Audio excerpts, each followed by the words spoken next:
കാണികൾ നമ്മൾ എന്തറിയുന്നു, കണ്ണീർ മിഴികളെ മറയ്ക്കുന്നു.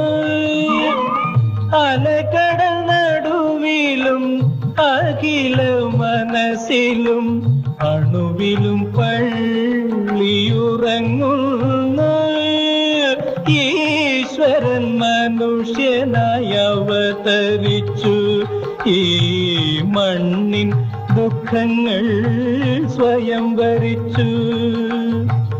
ഇരവും പകലും കരയും കടലും ഇടചേർന്ന ജീവിത കളിയരങ്ങിൽ ഈശ്വരൻ മനുഷ്യനായി അവതരിച്ചു, ഈ മണ്ണിൻ ദുഃഖങ്ങൾ സ്വയം വരിച്ചു.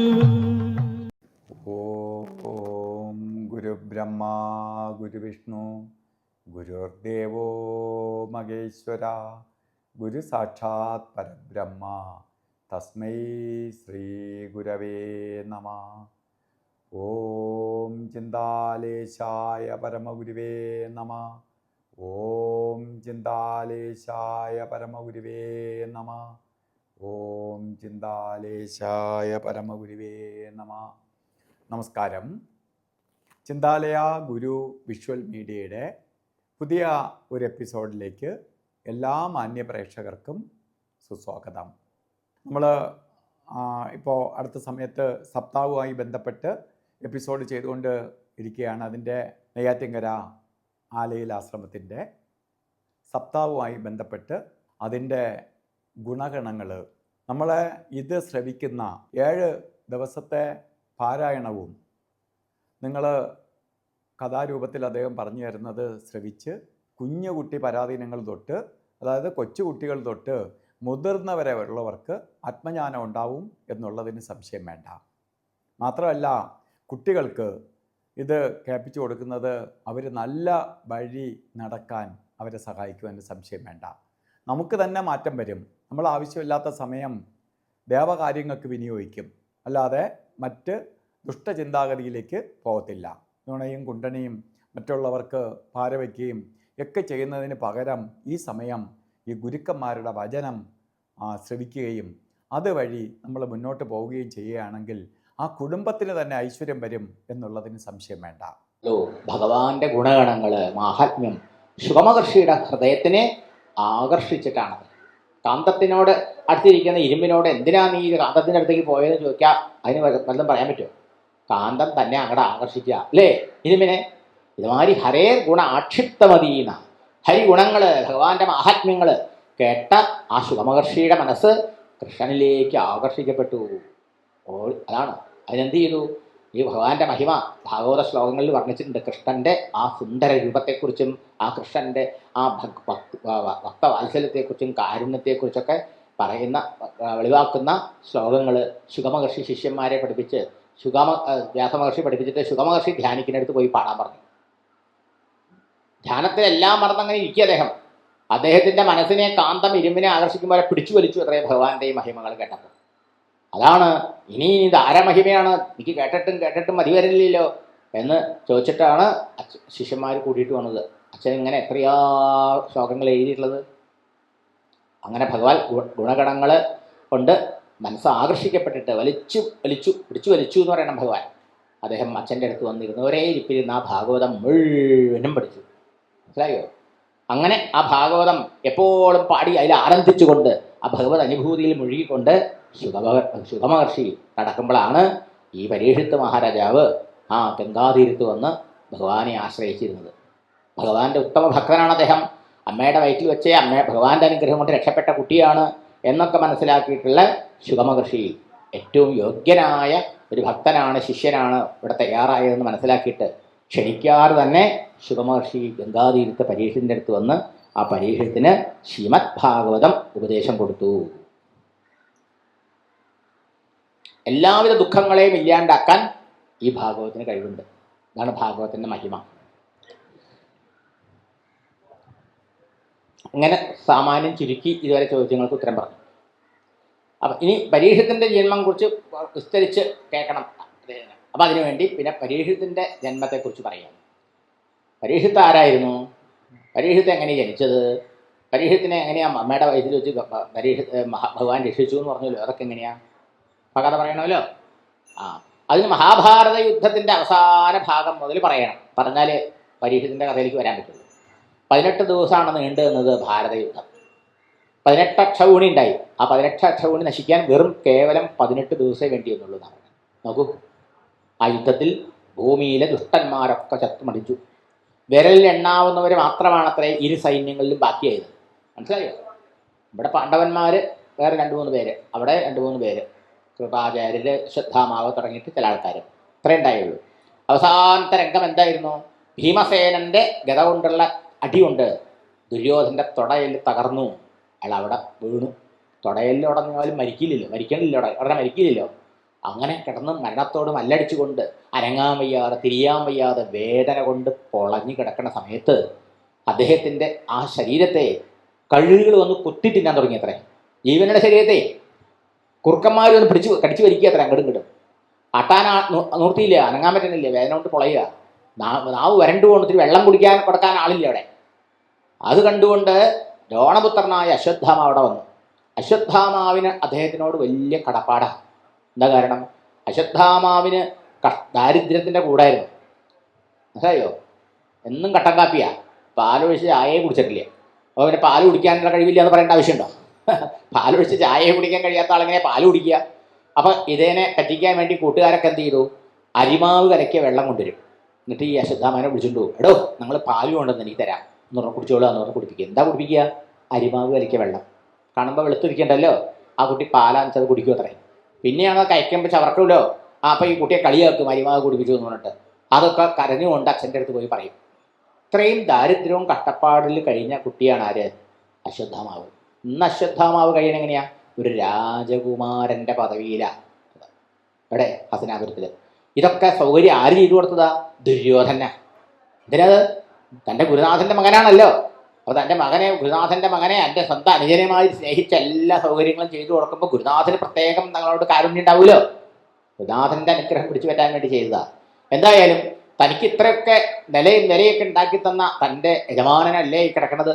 ഇദ്ദേഹത്തിന് ഒന്നും സേവനം ചെയ്യാൻ എനിക്ക് ആയില്ലല്ലോ എന്നൊരു വിചാരം ഈ അശ്വത്ഥാമാവിൻ്റെ മനസ്സിലൊരു കുറ്റബോധം ഉണ്ടായി. അശ്വത്ഥാമാ സമയത്ത് ആലോചിച്ചു, എന്താ ഇപ്പം മരിക്കിപ്പോൾ അദ്ദേഹം മരിക്കണമെന്ന് മുമ്പ് ഇദ്ദേഹത്തെ സന്തോഷിപ്പിക്കാൻ എന്ത് ചെയ്താലാ? അപ്പോൾ ഒരു ബുദ്ധി തോന്നിയത്രേ. പാണ്ഡവന്മാർ യുദ്ധം കഴിഞ്ഞ് കൃഷ്ണൻ കൂട്ടിയിട്ട് കൊട്ടാരത്തിലേക്ക് പോയി. തൊട്ടടുത്ത് ഈ ബാക്കിയുള്ള സൈനികരൊക്കെ ടെൻറ്റ് കെട്ടി കിടന്ന് ഉറങ്ങണ്ട്. അവിടേക്ക് കടന്നു ചെന്നു. അവിടെ പാണ്ഡവ ഭാഗത്ത് ശേഷിച്ച ഭടന്മാരുണ്ട്. പാഞ്ചാലിയുടെ സഹോദരനായ ദൃഷ്ടദ്യുമ്നനുണ്ട്. പാഞ്ചാലിയുടെ 5 മക്കളുണ്ട് അവിടെ. യുദ്ധം കഴിഞ്ഞ് കിടന്നുറങ്ങുക.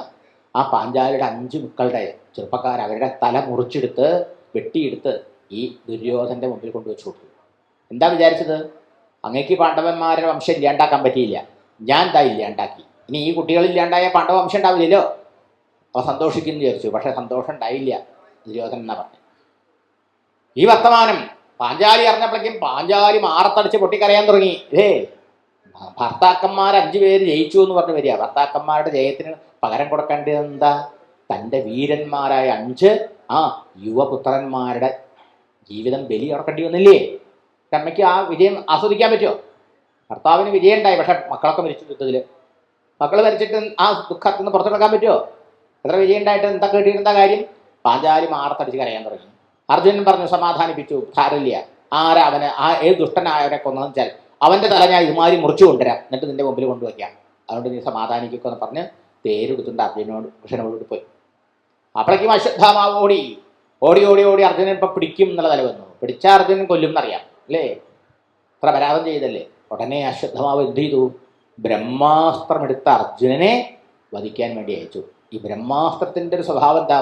അത് പോയാൽ പിന്നെ ലോകം മുഴുവൻ ഇന്നത്തെ ആറ്റം ബോംബ് പോലെയാണ്. ആരെങ്കിലും ഒരു ബുദ്ധിയില്ലാത്തവൻ പ്രയോഗിച്ചാൽ മതി ഇല്ലേ? രണ്ടാമത് പ്രയോഗിക്കേണ്ടി വരില്ല. ലോകം മുഴുവൻ ഭസ്മാക്കില്ലേ? ഇതുപോലെയാണ് ബ്രഹ്മാസ്ത്രം. ആ ബ്രഹ്മാസ്ത്രമാണെങ്കിലോ ഇവനെ അയക്കാനേ ഈ ആറ്റം ബോംബ് പോലെയല്ല ബ്രഹ്മാസ്ത്രം. അത് അയക്കാനും അത് തിരിച്ചെടുക്കാനും മന്ത്രമുണ്ട്. മനസ്സിലായോ? മന്ത്രം ജപിച്ചുകൊണ്ട് ഏത് ഉദ്ദേശത്തിൽ അയക്കണോ ആ ഉദ്ദേശം സാധിച്ചു കഴിഞ്ഞ് കഴിഞ്ഞാൽ തിരിച്ച് തൻ്റെ കയ്യിൽ വരുത്താനുള്ള മന്ത്രമുണ്ട്. അശ്വത്ഥാമാവിന് ഇത് അയക്കാനുള്ള മന്ത്രമേ പഠിച്ചിട്ടുള്ളൂ, തിരിച്ചെടുക്കാനുള്ള മന്ത്രം പഠിച്ചിട്ടില്ല. അപ്പോൾ അയാൾ അയക്കാൻ പാടുമോ? അപ്പോൾ തിരിച്ചെടുത്തില്ലെങ്കിൽ ലോകത്തെ മുഴുവൻ ഭസ്മാക്കില്ലേ, നശിപ്പിക്കില്ലേ, ലോകം മുഴുവൻ ദഹിച്ചു പോകും. അത്രയും ചൂടുള്ള ആയുധം, വസ്ത്രം അർജുനനെ ദഹിപ്പിക്കാൻ വരിക. അർജുനാകെ പരിഭ്രാന്തനായി ഭഗവാനെ ശരണമടഞ്ഞു, കൂടെയുള്ള കൃഷ്ണനെ. അപ്പം കൃഷ്ണൻ പറഞ്ഞു കൊടുത്തു, അത് അശ്വത്ഥാമാവ് നിന്നെ കൊല്ലാൻ വേണ്ടി അയച്ച ബ്രഹ്മാസ്ത്രമാണ്. അയാൾക്കാണെങ്കിൽ അത് തിരിച്ചെടുക്കാൻ അറിയൂല. അയാൾ എങ്ങനെയാണ് പഠിച്ചത്? അതാണ് രസം കേൾക്കേണ്ടത്. ധർമ്മനിഷ്ഠ ദ്രോണൻ്റെ ധർമ്മബുദ്ധി നോക്കൂ. ദ്രോണൻ്റെ സ്വന്തം മകനാണ് അശ്വത്ഥാമാവ് അല്ലേ, എന്നിട്ടും സ്വന്തം മകന് ഈ വിദ്യ പഠിപ്പിച്ചില്ല. എന്താ കാരണം? അവൻ സ്വാർത്ഥിയാണ്, അധർമ്മത്തിന് വേണ്ടി അത് ഉപയോഗിക്കുന്ന ദ്രോണന് മുൻകൂട്ടി അറിയാം. എന്നാൽ തൻ്റെ ശിഷ്യനാണ് അർജുനൻ അല്ലേ, അർജുനനെ അത് അയക്കാനും തിരിച്ചെടുക്കാനുള്ള വിദ്യ പഠിപ്പിച്ചു. അങ്ങനെ അർജുനന് പഠിപ്പിക്കുമ്പോൾ ഒളിഞ്ഞു നിന്ന് പതുകിയും പാത്തു നിന്നിട്ട് പഠിച്ചത് അത്ര അശ്വത്ഥാമാവ് അയക്കാനുള്ള സൂത്രവിദ്യ. മനസ്സിലായോ? തിരിച്ചെടുക്കാൻ അറിയില്ല. അങ്ങനെയാണെങ്കിൽ അത് അയച്ചാൽ ലോകം ദഹിക്കും, അതിനെ അയക്കാൻ പാടുമോ? ഇത് അറിഞ്ഞിട്ടും സ്വാർത്ഥിയായ അയാൾ അയച്ചിരിക്കുക. അതുകൊണ്ട് ലോകം ദഹിക്കും മുമ്പ് അർജുന, നിനക്കല്ലേ അറിയാം ഗുരുനാഥൻ പഠിപ്പിച്ചത്, നീ ബ്രഹ്മാസ്ത്രം അയച്ച് രണ്ടെണ്ണത്തിനും നീ അയക്കണേനെയും അയാൾ അയച്ചതിനും തിരിച്ചെടുക്കൂ. ഉടനെ ബ്രഹ്മാവിനെ ധ്യാനിച്ചുകൊണ്ട് ബ്രഹ്മാസ്ത്രം അയച്ചു. 2 ബ്രഹ്മാസ്ത്രം കൂട്ടിമുട്ടി ലോകം മുഴുവൻ ദഹിക്കും നല്ല നില വന്നു. ജനങ്ങളൊക്കെ പരിഭ്രാന്തരായി. തത്സമയം മന്ത്രം ജപിച്ച് 2 ബ്രഹ്മാസ്ത്രത്തെയും അർജുനൻ തിരിച്ചെടുത്തു. അതിനുശേഷം അശ്വത്ഥാമാവിനെ ബന്ധിയായിട്ട് പിടിച്ചു, തടങ്കലിൽ പിടിച്ചു, കൈയും കാലും കൂട്ടിക്കെട്ടി കൊണ്ടുപോവുക. അപ്പോൾ അർജുനനോട് ഭഗവാൻ പറഞ്ഞു, നീ എന്തിനാ അവനെ ജീവനോടെ കൊണ്ടുപോകണേ? നിന്റെ 5 ഉണ്ണികളുടെ തല വെട്ടിയെടുത്തവനവൻ, അവൻ്റെ തല പൊടിച്ചു കൊണ്ടുവരാന്നല്ലേ പാഞ്ചാലിയോട് നീ പ്രതിജ്ഞ ചെയ്തത്. മാത്രമല്ല ഇവൻ ആദതായിയാണ്. ആരാണ് ആദതായി? ഇന്നത്തെ ഭീകരരൊക്കെ ആദതായികളാണ്. അവരെ കണ്ട അപ്പം ഷൂട്ട് ചെയ്യണം. മനസ്സിലായോ? ധർമ്മശാസ്ത്രം പറയുന്നത് മനസ്സിലായോ? മാരകായുധങ്ങളുമായി തന്നെ ഒരാൾ കൊല്ലാൻ വന്നാൽ അവിടെ സന്ധി സംഭാഷണത്തിൽ നിൽക്കാൻ പാടില്ല. മനസ്സിലായോ? തൻ്റെ രക്ഷയ്ക്ക് വേണ്ടി ഉടനെ അവനെ ഭഗവതി പോകണം. മനസ്സിലായോ? പിന്നെയോ തൻ്റെ അമ്മപെങ്ങളമാരെ, തൻ്റെ വീട്ടിലത്തെ സഹോദരിമാരെ ഒക്കെ സ്ത്രീകളെയൊക്കെ ദ്രോഹിക്കുന്നവർ, ദുഷിപ്പിക്കുന്നവരോ ആർദായികളാണ്. അവരെ കൊല്ലാൻ യാതൊരു മടിയും വേണ്ട. മനസ്സിലായോ? വീണ്ടും വിചാരം ആവശ്യമില്ല. പിന്നെ മറ്റുള്ളവരുടെ സ്വത്തിനെ അപഹരിക്കുക, വീടും തീ വയ്ക്കുക, കിടന്നുറങ്ങുന്നവരെ കൊല്ലുക, ഇങ്ങനെയൊക്കെ പാപങ്ങൾ ചെയ്യുന്നവരും അതിന് കൂട്ടു നിൽക്കുന്നവരും ആദായികളാണ്. അവരെയും കൊല്ലാനേ യാതൊരു മടിയും വേണ്ട. അപ്പോൾ പാണ്ഡവരെ സംബന്ധിച്ചിടത്തോളം കൗരവന്മാർ ഇതൊക്കെ ചെയ്ത അരക്കില്ലൻ്റെ കയ്യിൽ താമസിച്ച് തീയിട്ട് കൊല്ലാൻ നോക്കിയില്ലേ? എല്ലാവരും നിറഞ്ഞിരിക്കുന്ന ആ സഭയിൽ വെച്ചിട്ട് പാഞ്ചാലിയുടെ സ്ത്രീ പീഡനം ആദ്യ അരങ്ങേറിയത് ഹസ്തനാപുരം കൊട്ടാരത്തിലാണ് അല്ലേ? ആദായികളല്ലേ ഇവര് അല്ലേ? പിന്നെ കള്ളച്ചൂതിലൂടെ എല്ലാം പറ്റിച്ച് കാട്ടിലയച്ചവരാണ് അല്ലേ? പിന്നെ ഇപ്പതാ ഇവൻ ആ കൗരവർ ചെയ്ത അക്രമങ്ങൾക്കൊക്കെ ആദ്യവസാനം കൂട്ടുനിന്നവനാണ്. ഇപ്പതാ മഹായുധം മാരകായി ലോകം മുഴുവൻ ദഹിക്കുന്ന ബ്രഹ്മാസ്ത്രം കൊണ്ട് നിന്നെ കൊല്ലാൻ വന്നവനല്ലേ? അതുകൊണ്ട് ഇവനെ രക്ഷിക്കേണ്ട, ഇവനെ കൈയോടെ കൊന്നോളൂ, തലമുറിച്ച് കൊണ്ടുപോകാന്നൊക്കെ കൃഷ്ണൻ പറഞ്ഞു നോക്കി. പക്ഷെ ഭഗവാൻ അങ്ങനെ പറഞ്ഞുവെങ്കിലും അത് അർജുനൻ്റെ ധർമ്മബുദ്ധിയെ പരീക്ഷിച്ചതായിരുന്നു. അർജുനൻ ധർമ്മം അറിയുന്ന ആളായതുകൊണ്ട് അവനെ കൊന്നില്ല. കാരണം എന്താ? എനിക്കിതൊക്കെ പഠിപ്പിച്ചത് എൻ്റെ ഗുരുനാഥനല്ലേ, ആ ഗുരുനാഥനോട് ചെയ്യുന്ന അപരാധമാവില്ലേ അവൻ്റെ മകനെ കൊന്നാൽ അല്ലേ? അതുകൊണ്ട് ഗുരുനാഥനോടുള്ള ഭക്തി കൊണ്ട് ഗുരുപുത്രനെ കൊല്ലാൻ മനസ്സ് വന്നില്ല. എന്തായാലും പാഞ്ചാലി പറയട്ടെ ഇവനെന്താ ശിക്ഷ കൊടുക്കണ്ടേന്ന് എന്നും പറഞ്ഞ് കയ്യും കാലും കൂട്ടിക്കെട്ടി ബന്ധിയായി പാഞ്ചാലിയുടെ മുമ്പിൽ കൊണ്ടിട്ട് കൊടുത്തു. എന്നിട്ട് പാഞ്ചാലിയോട് പറഞ്ഞു, പാഞ്ചാലി നിന്റെ 5 ഉണ്ണികളെ വെട്ടിക്കൊന്ന ഘാതകനെ ഞാൻ ഇവിടെ കൊണ്ടുണ്ട്, അവൻ എന്ത് ശിക്ഷ കൊടുക്കണം എന്ന് നീ പറയൂ. ഉടനെ പാഞ്ചാലി പാഞ്ചാലിക്ക് അറിയില്ലല്ലോ ഇത് ഗുരുപുത്രനാന്ന്. അകത്തുനിന്ന് കൊട്ടാരന്ന് അകത്തുനിന്ന് വന്ന് പുറത്തു വന്ന് നോക്കുമ്പോഴാണ് അല്ല ഗുരുപുത്രം ഉവാചഹ, ഇത് ഗുരുപുത്രനാന്ന് കണ്ട സമയത്ത് ആ ദേവി പൊട്ടി ഉച്ചത്തിൽ പറഞ്ഞു, മുച്യതാമേഷ ബ്രാഹ്മണോ നിതരാം ഗുരു. ഉടനെ സഹിച്ചില്ല ആ ദേവിക്ക്. ആ ദേവിയുടെ ധർമ്മബോധം ദേവിയെ കൊണ്ട് ഇങ്ങനെ പറയിപ്പിച്ചു, അരുതരുതരുത്, അവനെ നിങ്ങൾ കൊല്ലരുത്. അവൻ ആരെന്ന വിചാരം? നിങ്ങൾക്ക് ഈ വിദ്യകളൊക്കെ പഠിപ്പിച്ച ഗുരുനാഥൻ്റെ പുത്രനല്ലേ? പിതാവൈ പുത്രനാമോസീന, അച്ഛൻ തന്നെയാണ് അത്ര മകനായിട്ട് വരുന്നത്. ആ നിലയ്ക്ക് ഇവനെ ദ്രോഹിക്കുന്നത് ഗുരുവിനെ ചെയ്യുന്ന നിന്ദയ്ക്ക് ദ്രോഹത്തിന് സമാനമാണ്. അതുകൊണ്ട് ഇവനെ അങ്ങ് കൊല്ലരുത്, ഇവനെ അഴിച്ചുവിടൂ, മോചിപ്പിക്കൂ. മറ്റൊരു കാരണം എന്താ പറഞ്ഞത്? ഭാഗവത്തിലാണെന്ന് ധർമ്മം ആശ്രയിച്ചിരിക്കണേ. ധർമ്മം എന്താണെന്നറിയും ഭാഗവതം പഠിക്കണമെന്ന് പറഞ്ഞില്ലേ? കുന്തിയുടെ വാക്കുകളോട് ഉടനെ അടുത്ത കഥയിൽ ഇത് പറയുക. ദേവി പറഞ്ഞ ധർമ്മം എന്താ? മാ രോധീതസ്യ ജനനീ ഗൗതമി പതിദേവത. ഇവൻ്റെ അമ്മ ഗൗതമി, ദ്രോണപുത്ര ഭാര്യയായ കൃവി, നീ ജീവനോടെ ഇരിക്കുന്നുണ്ട്. ആ ദേവിയുടെ ദുഃഖം എനിക്ക് കാണാൻ പറ്റില്ല. എന്താ അത്? ഒരമ്മയ്ക്ക് അറിയുള്ളൂ മക്കൾ മരിച്ച എത്ര ദുഃഖം ഉണ്ടാവും അല്ലേ? എൻ്റെ 5 മക്കൾ മരിച്ച ദുഃഖം എത്രയാണ് ഞാൻ അനുഭവിക്കുന്നത്. ഇവന്റെ അമ്മയ്ക്ക് ഇവൻ ഒരു മോനല്ലേ ഉള്ളൂ. ഇവന്റെ ഭർത്താവിനെ ഭർത്താവിനെ യുദ്ധത്തിൽ വെച്ച് വെട്ടി കൊന്നുകഴിഞ്ഞു അല്ലേ ദശരഥമനെ. അപ്പോൾ ഭർത്താവ് മരിച്ച ഒരു സ്ത്രീക്ക് എത്ര ദുഃഖം ഉണ്ടാവും. എന്നാലും ഒരുവിധം ആ അമ്മ ജീവിച്ചിരിക്കണം. എന്തുകൊണ്ട്? ഒരു വീരനായ മകനുണ്ടല്ലോ എന്നുള്ള വിചാരമുണ്ട്. ആ മകനെയും കൂടി കൊന്നു കളഞ്ഞു എന്ന് പറഞ്ഞാൽ ആ അമ്മ തളർന്നു പോവില്ലേ? ആ ദുഃഖം താങ്ങാനാകുമോ? അതുകൊണ്ട് പറയണു, നമ്മുടെ ദുഃഖം പോലെയാണ് വേറൊരാളുടെ ദുഃഖം എന്ന് മനസ്സിലാക്കി നാം മറ്റുള്ളവർക്ക് ദുഃഖം കൊടുക്കുന്ന പ്രവൃത്തി ചെയ്യാണ്ടിരിക്കുമ്പോഴാണ് ധർമ്മം ഉണ്ടാവണത്. നമുക്ക് മറ്റുള്ളവർക്ക് എന്ത് വന്നാലും വിരോധമില്ല. എനിക്ക് എൻ്റെ കാര്യം സാധിക്കണം, സ്വാർത്ഥം നടക്കണം, എൻ്റെ സുഖസമാധാനങ്ങൾ മാത്രം എന്ന് വരുമ്പോഴോ ജനങ്ങൾ ധർമ്മം നോക്കില്ല, അധർമ്മം പ്രവർത്തിക്കും. ശരിയോ? സ്വാർത്ഥമല്ലേ മനുഷ്യനെ കൊണ്ട് അധർമ്മം ചെയ്യിക്കണത്, പാപം ചെയ്യിക്കണത്? ചിന്തിക്കൂ അല്ലേ? സ്വാർത്ഥം അല്ലെങ്കിൽ പാപം ചെയ്യണോ? അധർമ്മം ചെയ്യോ? ഇല്ല. തൻ്റെ ദുഃഖം പോലെയാണ് മറ്റുള്ളവരെ ദുഃഖം എന്നുള്ള വിചാരം നമുക്ക് വരാത്തത് കൊണ്ടല്ലേ നമ്മൾ മറ്റുള്ളവർക്ക് എന്ത് വന്നാലും വിരോധമില്ല എന്ന് വിചാരിച്ചുകൊണ്ട് മറ്റുള്ളവരെ ദുഃഖിപ്പിച്ചും ദ്രോഹിച്ചും നമ്മൾ പൊട്ടിച്ചിരിക്കുന്നത്, ആഹ്ലാദിക്കുന്നത്. ഇത് അധർമ്മമല്ലേ? ഈ പാഞ്ചാലിയുടെ വാക്ക് നോക്കൂ. ധർമ്മം, ന്യായം, അവ്യളീകം എന്ന നിഷ്കപടമായ ധർമ്മം നിറഞ്ഞ, കാരുണ്യം നിറഞ്ഞ വാക്കുകളാണ് ദേവി പറഞ്ഞത്. എന്താ പറഞ്ഞത്? ഒരമ്മയ്ക്ക് 5 ഉണ്ണികൾ മരിച്ച ഒരു അമ്മയെ ഞാൻ, എനിക്ക് ആ ദുഃഖം എത്രയെന്നറിയാം. ഇവൻ്റെ അമ്മയ്ക്ക് ഇവനൊരു മകനാണ്, ഭർത്താവും മരിച്ചു. ആ ദുഃഖത്തിൽ നിന്ന് അമ്മ പുറത്ത് കടന്നിട്ടില്ല അല്ലേ? അതിനിടയിൽ ഈ മകനും കൂടി നിങ്ങൾ കൊന്നു എന്ന് പറഞ്ഞാൽ ആ അമ്മ ജീവിക്കുമോ? തകർന്നു പോയില്ലേ? മാരോതി ദസ്യ ജനനി, ഇവൻ്റെ അമ്മ ഞാൻ അനുഭവിക്കുന്ന മാതിരി പുത്ര ദുഃഖം അനുഭവിക്കാൻ ഇടവരാൻ പാടില്ല. ആ ദേവിയുടെ ഒരിറ്റ് കണ്ണീര് കണ്ണിൽ നിന്ന് താഴെ വീഴാൻ പാടില്ല. നിങ്ങൾ ഇവനെ കൊന്നതുണ്ടാവുമല്ലോ, അതുകൊണ്ട് അവനെ വെറുതെ വിടണമെന്ന. ഇവിടെ ധർമ്മല്ലേ പറഞ്ഞത് പാഞ്ചാലി അല്ലേ? ഇങ്ങനെ നമ്മൾ ഓരോരുത്തരും വിചാരിച്ചാൽ, ഈ മനുഷ്യർ പരസ്പരം വെട്ടും കുത്തും യുദ്ധവും കലാഹങ്ങളും ഒക്കെ ഉണ്ടാവും നാട്ടില്. ഇതാണ് ധർമ്മമില്ലാത്ത കാരണം. നമുക്ക് നമ്മളെ ചിന്ത ഉള്ളൂ, അവൻ്റെ കാര്യമില്ല അല്ലേ? ഭരണഗുരുദേവൻ പറഞ്ഞില്ലേ, മഹാത്മാവ് സത്യം സാക്ഷാത്കരിച്ച യോഗീശ്വരൻ, എന്ത്? ഒരുവന് നല്ലതും അന്യന് ചീത്തയും ചേർപ്പ് ഒരു തൊഴിൽ, ആത്മവിരോധി ഓർത്തിടേണം. തനിക്ക് നല്ലതും അന്യന് അല്ലലും ചേർപ്പൊരു വഴി. അവനവന് നല്ലത് വരണം, മറ്റുള്ളവർക്ക് ദോഷം വന്നാലും വിരോധമില്ല എന്ന് വിചാരിച്ച് പ്രവർത്തിക്കുന്നത് തനിക്ക് തന്നെയാണ് പാരയാവുക, തനിക്ക് തന്നെ തിരിച്ചടിയായി വരും, തൻ്റെ തന്നെ നാശത്തിനും ദുഃഖത്തിനും കാരണമാവും. മനസ്സിലായോ? ഒരുവന് നല്ലതും അന്യന് അല്ലലും ചേർപ്പ് ഒരു തൊഴിൽ, ആത്മവിരോധി, അവനവൻ തന്നെ അത് വിരോധിയായി തീരും, തിരിച്ചടിയായി തീരും, ദുഃഖത്തിന് കാരണമാവും. അതുകൊണ്ട് എന്താണ് ധർമ്മം? അവനവൻ ആത്മസുഖത്തിനാദരിക്കുന്നവ അവരന് സുഖത്തിനായി വരേണം. നമുക്ക് ഓരോരുത്തർക്കും സുഖമായും സന്തോഷമായും സമാധാനമായും ജീവിക്കാനുള്ള സ്വാതന്ത്ര്യമുണ്ട്. പക്ഷേ അത് മറ്റുള്ളവരുടെ സമാധാനവും സുഖവും സന്തോഷവും നഷ്ടപ്പെടുത്തിക്കൊണ്ടാവരുത്. അവിടെയാണ് ധർമ്മം. ഇങ്ങനെയൊന്ന് ഉയർന്ന് ചിന്തിക്കാൻ തുടങ്ങിയാൽ നാട്ടിലെ ധർമ്മം ഉണ്ടാവും. മനസ്സിലായോ? ഇങ്ങനെ ചിന്തിക്കാതെ തൻ്റെ സ്വാർത്ഥം സുഖം മാത്രം മറ്റുള്ളവർ എന്ത് വന്നാലും ഐ ഡോണ്ട് കെയർ എന്ന് പറഞ്ഞിട്ട് ചെയ്താലോ ആ ധർമ്മം ഉണ്ടാവും തനതാ നാട്ടിൽ. മനസ്സിലായോ? അത്ര അടിസ്ഥാനം, ഇത്രേ ഉള്ളൂ. സിമ്പിളാണ് ധർമാധർമ്മങ്ങളുടെ സ്വരൂപം. ഇതൊന്നും നമ്മളെ സ്കൂളിൽ പഠിപ്പിച്ചിട്ടില്ല അല്ലേ? അച്ഛനും അമ്മയും പഠിപ്പിച്ചു തന്നില്ല അല്ലേ? ഇതൊക്കെ ഭാഗവത്തിൻ്റെ മുമ്പിൽ വന്ന് അറിയാൻ പറ്റുമോ? ഒരു യൂണിവേഴ്സിറ്റി, ഓപ്പൺ യൂണിവേഴ്സിറ്റി പഠനമാണ് ഇപ്പോൾ ഇവിടെ, അറിയോ? അത് നമ്മൾ പഠിക്കണ്ടോ? ശരിക്കും ഉൾക്കൊള്ളണ്ടോ?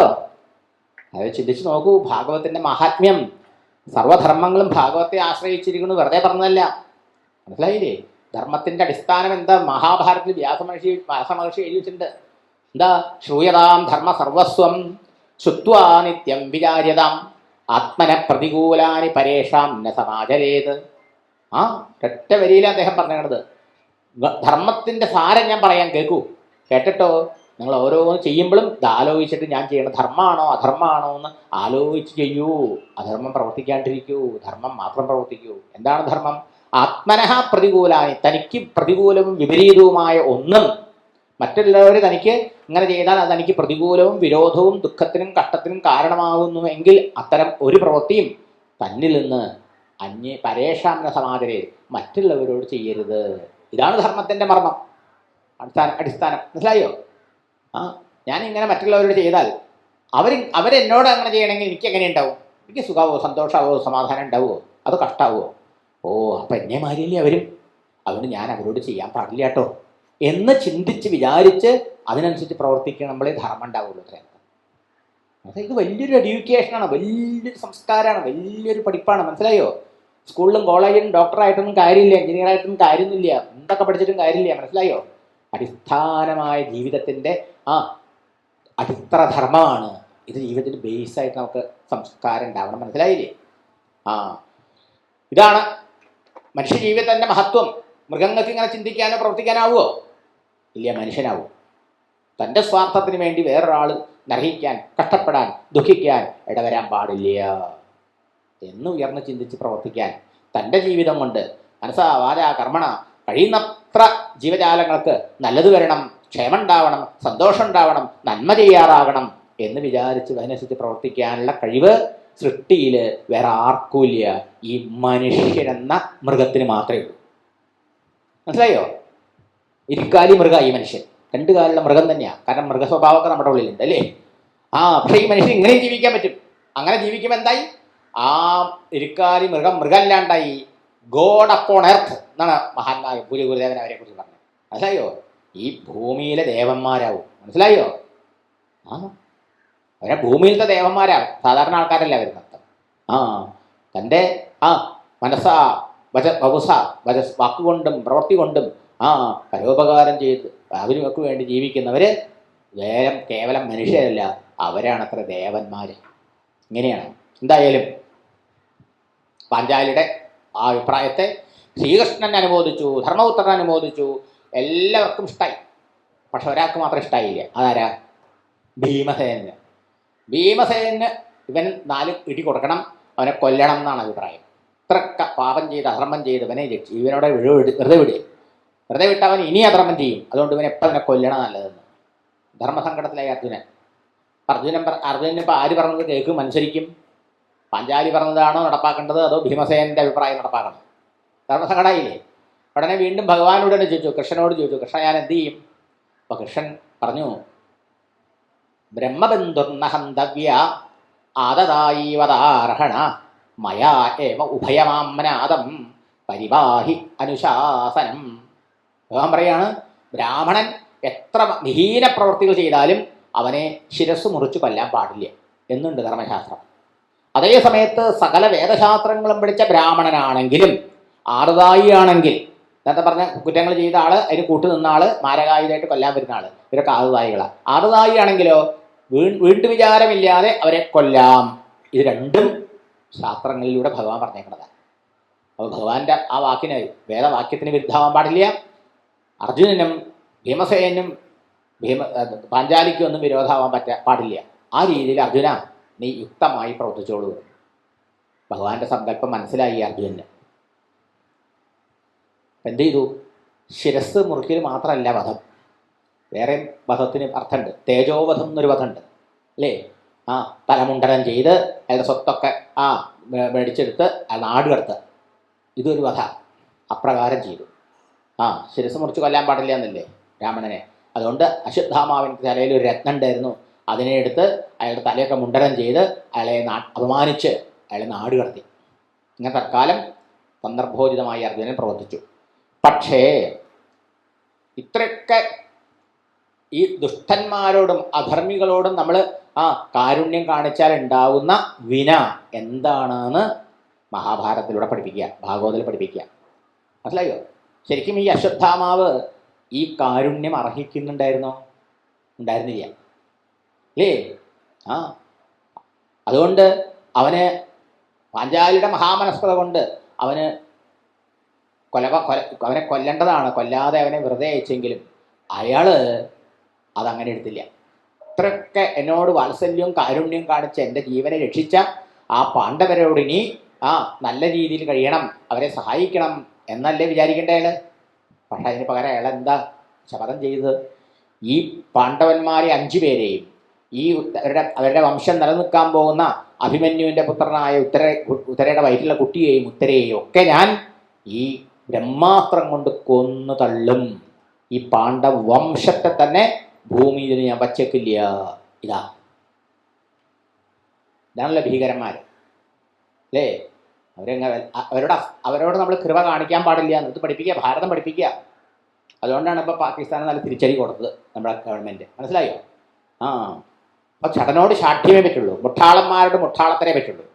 വേദം വെട്ടാൻ വരുമ്പോൾ അല്ല പോത്ത് വെട്ടാൻ വരുമ്പോൾ വേദോദ ആളെ വെട്ടി വീഴ്ത്തു അല്ലേ? അവ മുട്ടം വടിയെടുത്ത് അടിച്ചാലേ പേടിച്ചു ഓടുള്ളൂ അല്ലേ? ഇതാണ് ഈ ധർമ്മത്തിൻ്റെ വേറൊരു സ്വഭാവം. അപ്പോൾ പാഞ്ചാലിയുടെ മഹാമാനസ്കത, പാഞ്ചാലി അവനെ കൊല്ലരുതെന്ന് പറഞ്ഞു, അത് അർജുനൻ പാലിക്കുകയും ചെയ്തു. പക്ഷേ അയാൾ അങ്ങനെ പ്രവർത്തിച്ചോ? ഇല്ല. നീചന്മാരും ദുഷ്ടന്മാരും സംസ്കാരഹീനരായ ആളുകൾ നമ്മൾ കാണിക്കുന്ന ഔദാര്യമോ കാരുണ്യമോ ഒക്കെ മുതലെടുത്തുകൊണ്ട് കൊടുത്ത കൈന് കൊത്തും. മനസ്സിലായോ? പാല് കൊടുത്ത് വളർത്തി ആ കയ്യിൽ തന്നെ കൊത്തും. ഇതാണ് നീചന്മാരുടെ സ്വഭാവം എന്നർത്ഥം. അതുകൊണ്ട് നമ്മൾ ജാഗ്രതയോടുകൂടിയിരിക്കണം. ഇവിടെ എന്ത് ചെയ്തു അയാൾ? വീണ്ടും 5 ബ്രഹ്മാസ്ത്രത്തെ അയച്ചു. 5 പാണ്ഡവന്മാരെ ഒറ്റടിക്കുമല്ലേ പോരാ. അർജുനന്റെ പുത്രനാണ്, സുഭദ്രയുണ്ടായ മകനാണ് അഭിമന്യു.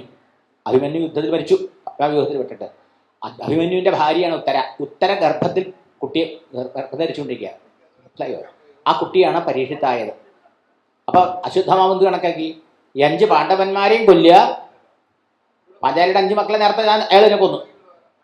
ഈ 5 പാണ്ഡവന്മാരെയും ഉത്തരയും ഉള്ളിലുള്ള കുട്ടി അങ്ങോട്ട് കൊന്നു കഴിഞ്ഞാൽ ഈ പാണ്ഡവവംശം ഉണ്ടാവില്ലല്ലോ, അത് അന്യം നിൽക്കൂലോ. അതാണ് അയാളുടെ വിചാരം. എത്ര ദുഷ്ടവിചാരമാണ്! ബ്രഹ്മാസ്ത്ര മഹാസങ്കല്പത്തില് 5 എണ്ണം ചേറിപ്പാഞ്ഞുകൊണ്ട് പാണ്ഡവന്മാരെ കൊല്ലാൻ, 1 എണ്ണം ഉത്തരെ കൊല്ലാൻ. മനസ്സിലായോ? പാണ്ഡവന്മാരൊന്നും അറിയണില്ല. ഉത്തരത് മനസ്സിലാക്കി, എൻ്റെ വംശം നശിക്കൂലോ, ഭഗവാനെ വംശം രക്ഷിക്കണമേ, ഞാൻ നശിച്ചാലും എൻ്റെ കുട്ടിയെ രക്ഷിക്കണേ എന്ന് പറഞ്ഞുകൊണ്ട് കൃഷ്ണ കൃഷ്ണ മഹായോഗിൻ ഭക്താനാം അഭയങ്കര ത്വമേകോ ദഹ്യമാനാനാം അപവർഗോസി സംസൃതേ. ഈ സംസാര ദുഃഖങ്ങളിൽ നിന്ന് ഭക്തന്മാരെ കാത്തുരക്ഷിക്കുന്നത് ഭഗവാനല്ലേ? അങ്ങനെയുള്ള ഭഗവാനെ അശ്വത്ഥാമാവിൻ്റെ ഈ ബ്രഹ്മാസ്ത്രത്തിൽ നിന്ന് തന്നെ രക്ഷിക്കണമേ എന്ന് പ്രാർത്ഥിച്ചു. എന്താണെന്ന് ദേവിക്ക് അറിയണില്ല. ഏതോ ഒരു അഗ്നിഗോളം തന്നെ നശിപ്പിക്കാൻ വരണു, രക്ഷിക്കണേന്ന്. ഭഗവാൻ ആലോചിച്ചപ്പോൾ മനസ്സിലായി, ബ്രാഹ്മമാസ്ത്രം, അശ്വത്ഥാമയച്ച ബ്രഹ്മാസ്ത്രം എന്ന് മനസ്സിലായി.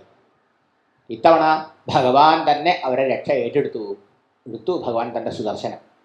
ആ സുദർശനം പാണ്ഡവന്മാരുടെ നേരെ കാണിച്ചപ്പോഴേക്ക് എന്തായി? പാണ്ഡവരെ 5 പേരെ കൊല്ലാൻ ചീറിപ്പാഞ്ഞു വന്ന ബ്രഹ്മാസ്ത്ര തേജസ് സുദർശനം വലിച്ചെടുത്തു, സുദർശനത്തിൽ ലയിച്ചു. സുദർശനം കൊണ്ട് 5 പാണ്ഡവരെയും ബ്രഹ്മാസ്ത്രത്തിൽ ഭഗവാൻ രക്ഷിച്ചു. ആ സുദർശനം കൊണ്ട് ഉത്തരയും രക്ഷിച്ചുകൂടെ കുട്ടിയും? പക്ഷേ ഉത്തരയും കുട്ടിയും പ്രത്യേക രീതിയിലാണ് കൃഷ്ണൻ രക്ഷിച്ചത്. എന്തേലോ ഭഗവാൻ അറിയാം, ഈ കുട്ടി സാധാരണ ഒരു കുട്ടിയല്ല, മഹാഭാഗവതോത്തമനാവാൻ പോണ കുട്ടിയാ. ഈ പരീക്ഷത്തുകാരൻ ഇല്ലെങ്കിൽ നമുക്കൊരു ഭാഗവതം കിട്ടുമോ? ഇല്ലെങ്കിൽ ഇന്ന് ഞാനും നിങ്ങളിവിടെ നിന്ന് ഭാഗവതം പറഞ്ഞുകൊണ്ടിരിക്കുക, സപ്താഹം ഉണ്ടാവുമോ? ഇങ്ങനെ ഭാഗവതം കൊണ്ട് സപ്താഹം കൊണ്ട് എത്ര ആൾക്കാരാണ് വൈകുണ്ഠത്തിലെത്തിയത്? ഇതിനൊക്കെ പരീക്ഷത്തല്ലേ കാരണക്കാരൻ. അപ്പോൾ പരീക്ഷത്തിൻ്റെ മഹത്വം അറിയില്ലേ ഭഗവാൻ? അതുകൊണ്ട് ആ കുട്ടിയെ പ്രത്യേക രീതിയിൽ അനുഗ്രഹിച്ചു. ഭഗവാൻ എന്ത് ചെയ്തു? എല്ലാവരുടെ ഉള്ളിലുണ്ട്. അന്തർബഹിശ്ച ഭൂതാനാം വ്യാപ്യ നാരായണ സ്ഥിതാന. ആകാശം, സ്പേസ് മുറിക്ക് അകത്തും പുറത്തും ഒക്കെ ഉണ്ട് അല്ലേ? ഇതുപോലെയാണ് ഭഗവാൻ നമ്മുടെ ഓരോരുത്തരുടെ അകത്തുമുണ്ട് പുറത്തുമുണ്ട്, അന്തര്യാമിയായിട്ട് നമ്മുടെ ഉള്ളിലുണ്ട്. ആ ഭഗവാൻ തള്ളവിരലിൻ്റെ വലിപ്പത്തിൽ ഒരു വിഷ്ണു രൂപം കൈക്കൊണ്ടു അത്രേ. എന്നിട്ടോ അമ്മയുടെ വയറ്റിലിരിക്കുന്ന കുട്ടിക്ക് ദർശനം കൊടുത്തു. മരിക്കാൻ പോണ കുട്ടിക്ക് രക്ഷ കൊടുത്തുകൊണ്ട് മഹാവിഷ്ണു ദർശനം ഗർഭത്തിൽ വെച്ച്. എന്തൊരു ഭാഗ്യം ചെയ്തു പരീക്ഷിത്ത്! നല്ല ഗ്രഹമുണ്ട് ആ കുട്ടിയെ ചുറ്റി സഞ്ചരിച്ചുകൊണ്ട് ആ ബ്രഹ്മാസ്ത്രത്തിൻ്റെ ശക്തി ആ കുട്ടിയെ ബാധിക്കാതെ ആ കുട്ടിയെ രക്ഷിച്ചു. അങ്ങനെ ആ ബ്രഹ്മാസ്ത്രത്തിനെ നിഷ്പ്രഭമാക്കി തീർത്തു ഭഗവാൻ. ഇങ്ങനെയാണ് പരീക്ഷിച്ച് രക്ഷിച്ചത്. അതുപോലെ ആ ഉത്തരയെ ദേവിയെയും. ഇതൊക്കെയും കഴിഞ്ഞ് ഭഗവാൻ ഒന്നും അറിയാത്ത മാതിരി സാധാരണ മനുഷ്യരെ മാതിരി അഭിനയിച്ചുകൊണ്ട് അച്ഛൻ്റെ സഹോദരിയായ കുന്തിയൊക്കെ നമസ്കരിച്ചുകൊണ്ട് ആ സഹോദരിയായ സുന്ദരിയുടെയൊക്കെ യാത്ര പറഞ്ഞുകൊണ്ട് ദ്വാരകയിലേക്ക് മടങ്ങുക. അപ്പോൾ യുദ്ധം 18 ദിവസം ഉണ്ടായുള്ളെങ്കിലും യുദ്ധത്തിൻ്റെ കാര്യങ്ങൾ ആലോചിക്കാൻ വേണ്ടി എത്രയോ മാസം മുമ്പ് തന്നെ പാണ്ഡവരടുത്ത് എത്തിയതാണ് കൃഷ്ണൻ ദ്വാരകേനെ. അപ്പോൾ യുദ്ധം കഴിഞ്ഞ് പിന്നെയും കുറേ നാളായി. ഇനി കുറച്ച് ദിവസം ദ്വാരകയിലേക്ക് പോകണ്ടേ, അവിടെയൊക്കെ കാത്തിരിക്കല്ലേ എന്ന് പറഞ്ഞ് യാത്ര പറഞ്ഞ് ഭഗവാൻ തേരിൽ കയറാൻ പോകുമ്പോഴാണ് ഈ കുന്തിയുടെ ഒരു നന്ദി പറയൽ. മനസ്സിലായോ? കേവലം നന്ദി, താങ്ക്സ് നമ്മൾ അർത്ഥമില്ലാണ്ട് പറഞ്ഞ മാതിരില്ല കുന്തി പറഞ്ഞത്. ആ കുന്തിയുടെ നന്ദി പറച്ചല് ഈശ്വരൻ്റെ അവദാനങ്ങളെ വാഴ്ത്തലായിരുന്നു. കൃഷ്ണൻ്റെ യഥാർത്ഥ സ്വരൂപം ഈശ്വര മഹിമയെ നമുക്ക് പറഞ്ഞു തരില്ലായിരുന്നു. ഈ കൃഷ്ണനെ ആശ്രയിച്ചാൽ, സ്നേഹിച്ചാൽ, ഭജിച്ചാൽ നമുക്ക് എന്തൊക്കെ സാധ്യമാവും, എന്ത് സാധിക്കാത്തത് എന്തുണ്ട് എന്ന് പഠിപ്പിക്കുക. മനസ്സിലായോ? കുന്തി തൻ്റെ ജീവിതത്തിലും തൻ്റെ കുട്ടികളുടെ ജീവിതത്തിലും ഭഗവാന്റെ കാരുണ്യം ഉണ്ടായതിനെ പറഞ്ഞത്. ഭഗവാനോട് നമുക്കെങ്ങനെ നന്ദി പറയാൻ കഴിയും? ഭഗവാൻ നമുക്ക് ചെയ്തു തരുന്ന ഉപകാരങ്ങളെക്കുറിച്ച് നമ്മൾ ഓർമ്മിക്കാറുണ്ടോ? ഉണ്ടോ? ഇല്ല. ഭഗവാൻ അത് തന്നില്ല ഇത് തന്നില്ല എന്ന് പരാതിയല്ലേ നമ്മൾ അധികം ആൾക്കാർ പറയാം. തന്നതിനെക്കുറിച്ച് ആരെങ്കിലും ഓർത്ത് നന്ദി പറയാറുണ്ടോ?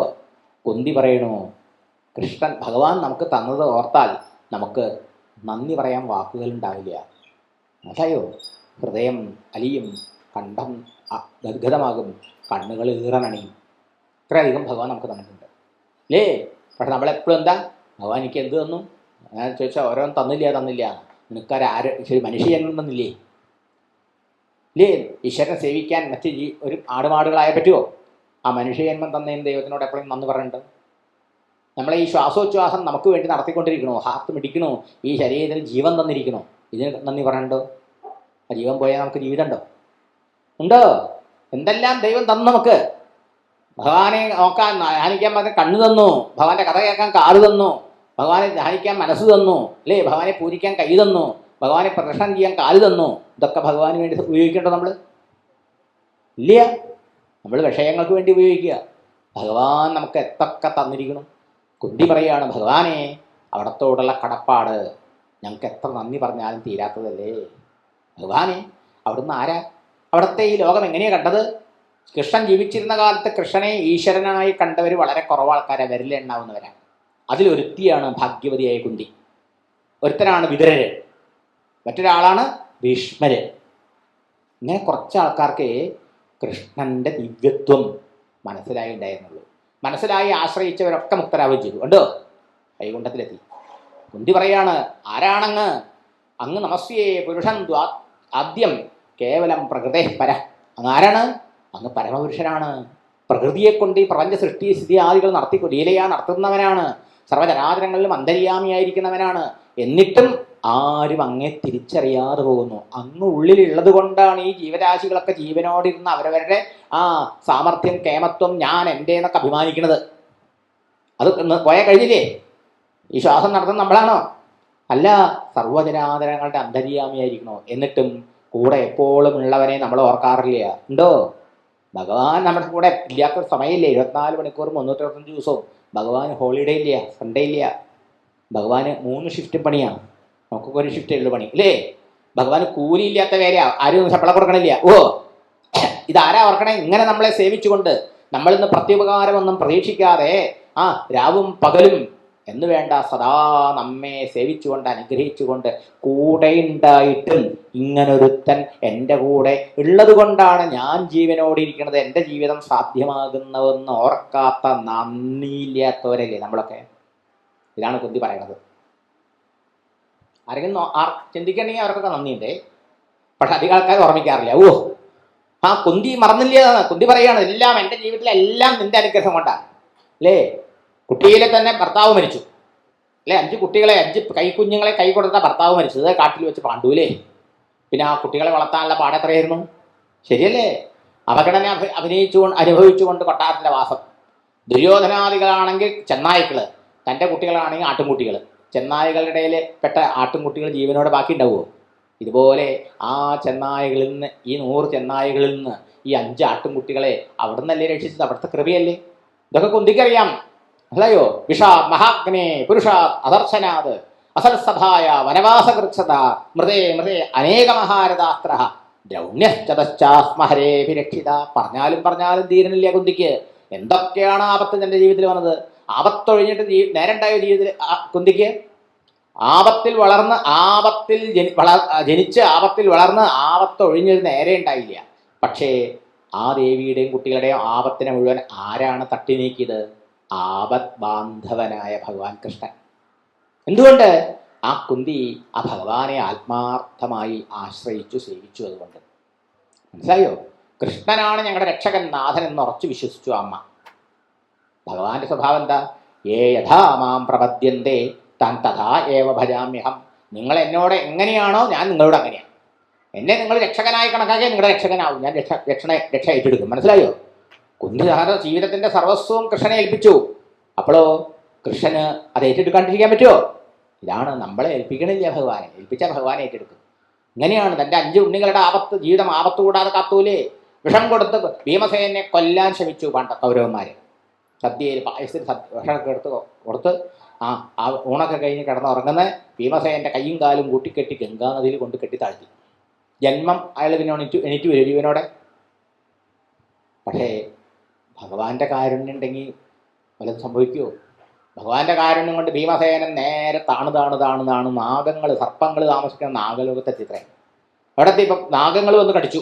പാമ്പ് കടിച്ചപ്പോഴോ ഭീമസേനന്റെ ആഹാരത്തിൽ ചേർത്ത് കൊടുത്ത വിഷത്തിന്റെ ദോഷം പോയി. അപ്പോ വാസുകി ഇതറിഞ്ഞു, ഭീമസേനൻ വന്നിരിക്കണു. ഭീമസേനൻ വായുഭഗവാന്റെ മകനാണ്. വായുഭഗവാനും നാഗങ്ങളും തമ്മിൽ വലിയ ബന്ധമല്ലേ? അതുകൊണ്ട് വലിയ സ്വീകരണം. ഭീമസേനെ കൂട്ടിയിട്ട് പോയി. ഗംഭീര സൽക്കാരം. അനേക ഭരണികളിൽ നാഗരസം അവിടെ സൂക്ഷിച്ചിട്ടുണ്ട്. അത് കുറേ കുടിച്ചു. അതൊക്കെ കുടിച്ച് കിടന്നുറങ്ങി. എണീറ്റപ്പോഴേക്കും അതൊക്കെ ദഹിച്ചു. 10,000 ആനയുടെ ശക്തി ഉണ്ടായപ്പോൾ ആ ഭീമസേനൻ വിഷം കൊടുത്ത് കൊല്ലാൻ വേണ്ടി വെള്ളത്തിൽ കെട്ടിത്താത്തിയ കുട്ടിയെ ജീവനോടെ കൊണ്ട് തന്ന അതിന് പോലും നമുക്ക് നന്ദി പറയാൻ പറ്റില്ല.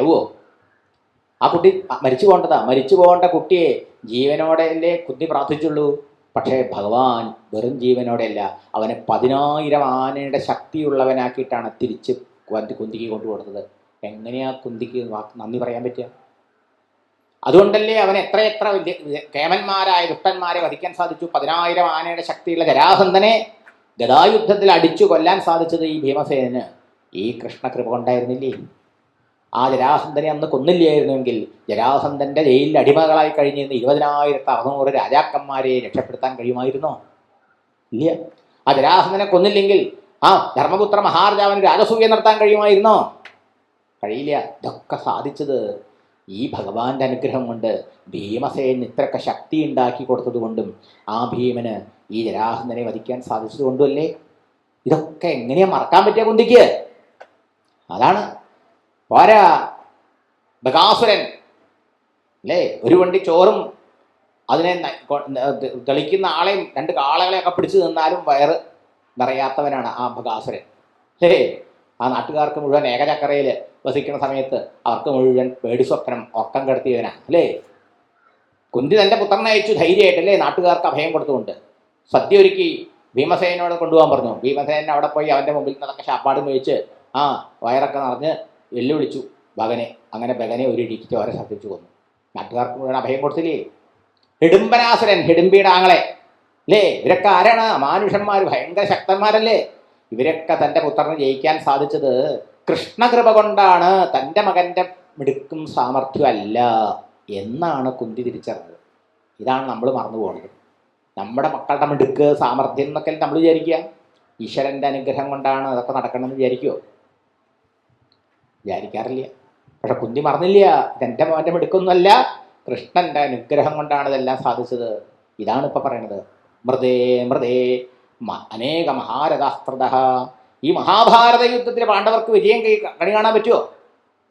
അമാനുഷന്മാരാണ്, അതിരഥന്മാരാണ് അല്ലേ? ആര്? ഭീഷ്മരും ദ്രോണരും കർണനും. ഇവരൊക്കെ സാധാരണക്കാരല്ല. അവരൊന്നും ജയിക്കാൻ പറ്റില്ല പാണ്ഡവർക്ക്, സ്വന്തം നിലയ്ക്ക് ശക്തിയുണ്ട്.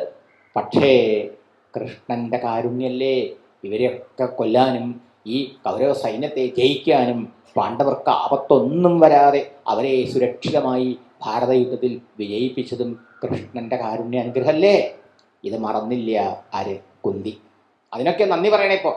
മനസ്സിലായോ? അനേക മഹാന്മാർ നിറഞ്ഞിരിക്കുന്ന ഹസ്തിനാപുരം കൊട്ടാരത്തിലെ ധർമ്മസഭയിൽ വെച്ചിട്ടല്ലേ ഇത്ര വലിയ അധർമ്മം? അസൽസഭായാം അസത്തുക്കളും ദുഷ്ടന്മാരും നീചന്മാരും അധർമ്മത്തിന് പട്ടുപാടുന്നവരുമായ ഭീഷ്മദ്രോണാദികളുടെ മുമ്പിൽ വെച്ച് പാഞ്ചാലിയെ ഇത്ര നഗ്നമായിട്ട് പരസ്യമായി സ്ത്രീ പീഡനം ചെയ്തപ്പോൾ കമാന്നൊരക്ഷരം മിണ്ടിയോ ഈ ഭീഷ്മരും ദ്രോണരും? അന്ന് ആര് വന്നു ആ ദേവിയുടെ മാനം കാക്കാൻ? അക്ഷയമായി വസ്ത്രമായി അവതരിച്ച് ആ സ്ത്രീയുടെ മാനം കാത്ത ഭഗവാനെ, അവിടുത്തെ കാരുണ്യത്തിന് ഞങ്ങൾ എങ്ങനെ നന്ദി പറയും? ഇതൊക്കെ മറക്കാൻ പറ്റുമോ കുന്തിക്ക്? പാഞ്ചാലിക്ക് മറക്കാൻ പറ്റുമോ? പാണ്ഡവർക്ക് മറക്കാൻ പറ്റുമോ? ഒരു സ്ത്രീക്ക് ഏറ്റവും വലിയ തൻ്റെ ചാരിത്രത്തെ ചോദ്യം ചെയ്യില്ല അല്ലേ? നഗ്നമായിട്ട് പരസ്യമായി അപമാനിക്കാൻ ഇതിനേക്കാൾ പിന്നെ ജീവിച്ചിരിക്കുക സ്ത്രീ. ഇതല്ലേ പാഞ്ചാലിക്ക് സംഭവിച്ചത്? ഒരാളുണ്ടായോ അവിടെ അവർക്ക് വേണ്ടിയിട്ട് ഒരു വാക്ക് പറയാൻ, വാദിക്കാൻ? ഭഗവാനല്ലേ അവിടെ വന്ന് ആ സമയത്ത് രക്ഷിച്ചത്. ഉപകാരത്തിന് എങ്ങനെ നന്ദി പറയാൻ പറ്റും? ഭഗവാനെ ഇങ്ങനെ എന്തെല്ലാം ആപത്തുകൾ എണ്ണി എണ്ണി പറഞ്ഞിട്ട് പറയുകയാണ്. ഭഗവാനെ അവിടുന്ന് ഈ തന്ന ഓരോ ആപത്തുകളും വാസ്തവത്തിൽ എന്നെ കൂടുതൽ നിൻ്റെ ഭക്തയാക്കി മാറ്റി, നിന്നെ കൂടുതൽ ആശ്രയിപ്പിച്ചു. അതിൻ്റെ ഫലമായിട്ടോ ഞാനിന്ന് ധന്യയായി, അനുഗ്രഹീതയായി. വാസ്തവത്തിൽ നിന്നെ കണ്ടാൽ, നിന്നെ ആശ്രയിച്ചാൽ, ഈശ്വരനെ കാണാനും ആശ്രയിക്കാനും സാധിച്ചവന് പിന്നെ സംസാരത്തിൽ ജനന മരണ സംസാര ദുഃഖം അനുഭവിക്കേണ്ടി വരില്ല എന്നാണ്. മനസ്സിലായോ? മാതൃഗർഭത്തിൽ വരേണ്ടി വരില്ല. അതുകൊണ്ട് ആപത്താണ്, കഷ്ടപ്പാടാണ് എന്നെ കൂടുതൽ ഈശ്വരനോട് അടുപ്പിച്ചത്, സമ്പത്തല്ല. അതുകൊണ്ട് എനിക്ക് സമ്പത്ത് വരുമ്പോൾ പേടിയാവണോ? എനിക്ക് ധാരാളം ആപത്തുണ്ടാവാൻ വരം തരൂ എന്നാ കുന്തി പ്രാർത്ഥിച്ചത്. ആരും പ്രാർത്ഥിക്കാത്ത പ്രാർത്ഥനയാണ് അല്ലേ? സമ്പത്തും സ്ഥാനമാനങ്ങളും ഐശ്വര്യമൊക്കെ കിട്ടുമ്പോൾ അതിൽ അഹങ്കരിക്കലും ഈശ്വരനെ മറക്കലുമാണ് സാധാരണ പതിവ് അല്ലേ? എന്നാലോ കുന്തിക്ക് ആപത്തുകളായിരുന്നു ഇത്രയും കാലം ഉണ്ടായുള്ളൂ. ഇപ്പം ആപത്തൊക്കെ തീർന്നു. ശത്രുക്കളില്ലാത്ത രാജ്യം, മകനെ ചക്രവർത്തിയാക്കി വാഴിച്ചു. ഇനി രാജമാതാവ് ഈ കൊട്ടാരത്തിലെ എല്ലാ സുഖസൗകര്യങ്ങളും അനുഭവിച്ചുകൊണ്ട് കഴിയല്ലേ വേണ്ടു കുന്തിക്ക്. അവ കുന്തിക്ക് ഭയം. കുന്തി പറയാം, വേണ്ട വേണ്ട ഭഗവാനെ, ആ സുഖഭോഗങ്ങളിൽ മുഴുകുമ്പോൾ ഞാൻ അങ്ങേ മറക്കാനിട വന്നാൽ അതാണ് ഏറ്റവും വലിയ ആപത്തെന്ന്. മനസ്സിലായോ? ലൗകിക മനുഷ്യർ വിചാരിക്കണ ആപത്തല്ല ആപത്ത്. നമ്മൾ വിചാരിക്കണം സമ്പത്ത്, കുറച്ച് പണം ഉണ്ടാവലല്ല സമ്പത്ത്. എന്താണ് യഥാർത്ഥ ആപത്തും യഥാർത്ഥ സമ്പത്തും? വിവത് വിസ്മരണം വിഷ്ണോ സമ്പന്നാരായണ സ്മൃതി. ഏറ്റവും വലിയ ആപത്തെന്താ? ഈശ്വരനെ മറന്നുള്ള ജീവിതം. മനസ്സിലായോ? ഏറ്റവും വലിയ സമ്പത്തെന്താ? ഭഗവാനെ ഓർമ്മിച്ചുകൊണ്ട്, ഭഗവാന്റെ കാരുണ്യത്തിനെ ഓർമ്മിച്ചുകൊണ്ട് ഈ കുന്തി നിറഞ്ഞ ഹൃദയത്തോടെ ഭഗവാനോട് നന്ദി പറയുകൊണ്ട് ജീവിക്കില്ലേ? ഈ ജീവിതമാണത്രേ ധന്യജീവിതം. സമ്പത്ത് ഇപ്പം എനിക്ക് ആ ഭൗതിക സമ്പത്തല്ല തന്നുണ്ട്, പക്ഷേ എനിക്ക് അവിടുത്തെ മറക്കാൻ ഇടവരുന്ന ആ ആപത്തുണ്ടാവരുത്. അതുകൊണ്ട് എന്നും അവിടുത്തെ ഓർമ്മിക്കലാവുന്ന സമ്പത്തുണ്ടാവാൻ അടിക്കടി ആപത്ത് തരുവരും. കണ്ടോ? കുന്തിയുടെ മഹത്വം മനസ്സിലായി. ഭഗവാൻ അനുഗ്രഹിച്ചു. എന്നിട്ട് പറഞ്ഞു, ഭഗവാന്റെ അവതാരം എന്തിനു വേണ്ടിയിട്ടാണ്? ഭഗവാന്റെ അവതാരം ഭവേസ്മിൻ ക്ലിശ്യമാനാനാം അവിദ്യ കാമകർമ്മഭി ശ്രവണസ്മരണാർഹാണി കരിഷ്യൻ. നമ്മൾ അജ്ഞാനം കൊണ്ടും ജന്മാന്തരങ്ങൾ ചെയ്ത പുണ്യപാപ കർമ്മങ്ങളുടെ ഫലം അനുഭവിക്കാൻ വേണ്ടി ഓരോ ജീവന്മാരും അവശരായി ഭൂമിയിൽ ജനിച്ച് മരിച്ച് കഷ്ടപ്പെട്ടുകൊണ്ടിരിക്കുക അല്ലേ? ഇതിൽ നിന്നൊരു മോചനം വേണ്ടേ നമുക്ക്? അതെങ്ങനെ സാധിക്കും? അവിടുത്തെ അവതാര ലീലകളെ, അമൃതസമാനമായ ഭവൽ കഥകളെ നിരന്തരം കേൾക്കുക, സ്മരിക്കുക, ചിന്തിക്കുക, കീർത്തിക്കുക, തിരുനാമത്തെ ജപിക്കുക.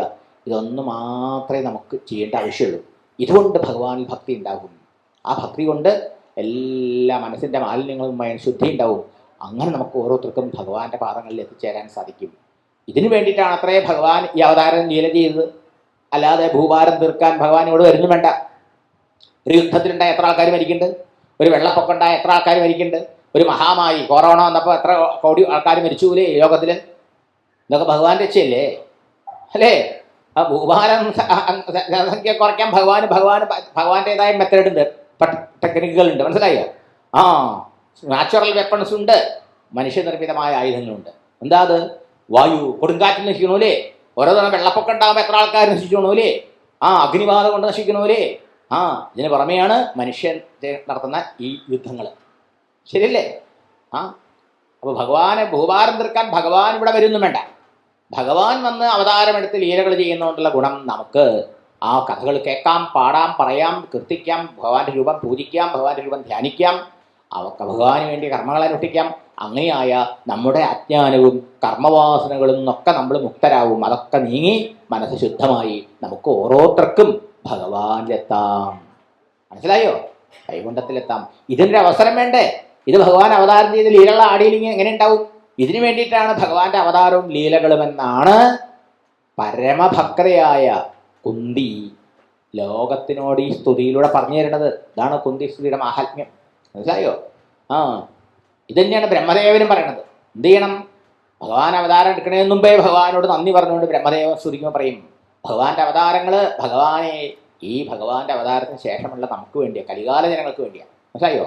ശൃണ്വൻ ഗൃണൻ സംസ്മരയൻ ചിന്തയൻ നാമാനി രൂപാണിജ മംഗളാനിതേ ക്രിയാസു യസ്ത്വച്ചരണാരവിന്ദയോ ആവിഷ്ടചേത നഭവായ കൽപ്പതേ. എന്താ വേണ്ടത്?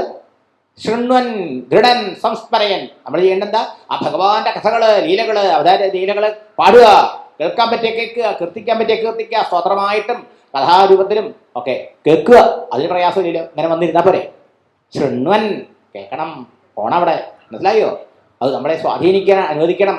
ഗൃണൻ പറയണം, പാടണം. കീർത്തനങ്ങളുണ്ടല്ലോ, അത് പാടണം. മനസ്സിലായോ? നാമുണ്ടല്ലോ, ജപിക്കണം. മനസ്സിലായോ?